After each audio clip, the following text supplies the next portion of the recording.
اعوذ باللہ من الشیطان الرجیم بسم اللہ الرحمن الرحیم۔ ہر انسان میں کوئی نہ کوئی خوبیاں ہیں، کچھ نہ کچھ صلاحیتیں ہیں۔ ضرورت اس بات کی ہے کہ ہر انسان کو خود سے اگر وہ اپنے آپ کو کامیاب کرنا چاہتا ہے تو اپنی وہ خوبیاں، اپنی صلاحیتیں جس کے اندر وہ بہتر کر سکتا ہے، مطلب کہ وہ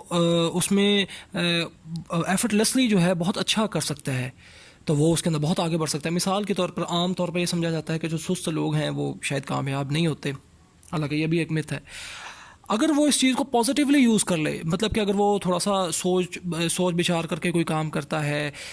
تھوڑا سا اس میں ٹائم ٹیکنگ کرتا ہے، مطلب کہ ٹائم لگاتا ہے اس کام میں، تو اس کے اندر اس کی اس طرح کی بہت ساری فیلڈز ہیں جس کے اندر جو ہے وہ سست سے مراد یہ کہ وہ سمجھ لیں کہ ایک سست بندے میں صبر بڑا ہوتا ہے، ٹھیک ہے۔ اب ایک سست بندہ ہوگا تو اس کے اندر ایک صبر والی کوالٹی بڑی ہوگی کہ وہ صبر کے ساتھ بڑا چلتا ہوگا، ٹھیک ہے۔ تو وہ اس چیز کو اگر پازیٹیولی یوز کر لے کہ وہ اس طرح کے کچھ کام کر سکتا ہے۔ میں آپ کو مثال دے دیتا ہوں، جس طرح کے پراپرٹی کا کام ہے۔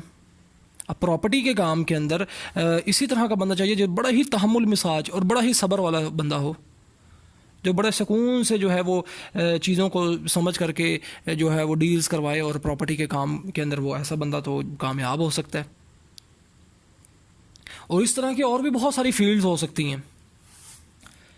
تو دراصل انسان کو اپنی صلاحیتوں کو سمجھنے کی وہ ضرورت ہے۔ جس طرح ایک مچھلی ہے، اس کی صلاحیت ہے کہ وہ دریا میں تیز تیرتی ہے، تو اگر کوئی کہے کہ مچھلی درخت پہ کیوں نہیں چڑھ سکتی تو اس کی بے وقوفی کو رونا چاہیے۔ میرے خیال سے مچھلی کا اس میں تو کوئی قصور نہیں ہے۔ اور اسی طرح سے اگر کوئی بندر کو کہے کہ وہ درخت پہ چلنا تو بندر کا کام ہے، لیکن وہ اسے کہا جائے کہ اس کو تیرنا نہیں آتا دریا میں، تو یہ تو اس بے وقوف کی عقل کو ماتم کرنے کی بات ہے۔ انسان کو اتنی صلاحیات اللہ تعالیٰ نے نوازا ہے، اتنی صلاحیات سے، اتنی خصوصیات سے، اتنی خوبیوں سے، تو اس کو دراصل اپنے آپ کو سمجھنا چاہیے۔ اور وہ پروفیشن اگر وہ کرے گا جس کے اندر اس کی سکلز ہیں، جس کو وہ بہتر کر سکتا ہے، جس کے اندر اس کے اندر وہ ریسورسز ہیں، اس کے اندر وہ صلاحیتیں ہیں، جس کو وہ اس کام کو ایک بہتر انداز میں کر سکتا ہے اور اس کام میں وہ ایکسل کر سکتا ہے، اس کام کے اندر بہت آگے بڑھ سکتا ہے، کیونکہ اس کے اندر وہ ایفرٹ لیسلی وہ کام کر رہا ہے۔ اور جس کام کو وہ مزے کے ساتھ ایفرٹ لیسلی کر رہا ہے تو وہ کام تو اس کے لیے ایک کھیل ہے، اور وہ کھیل وہ اس کام کو ایک کھیل کی طرح سے، ایک انجوائمنٹ کی طرح سے، ایک انٹرسٹ کی فیلڈ کی طرح سے لے کے چلے گا تو یہ اسی طرح سے کامیاب ہوگا جس طرح سے کہ دنیا کے جو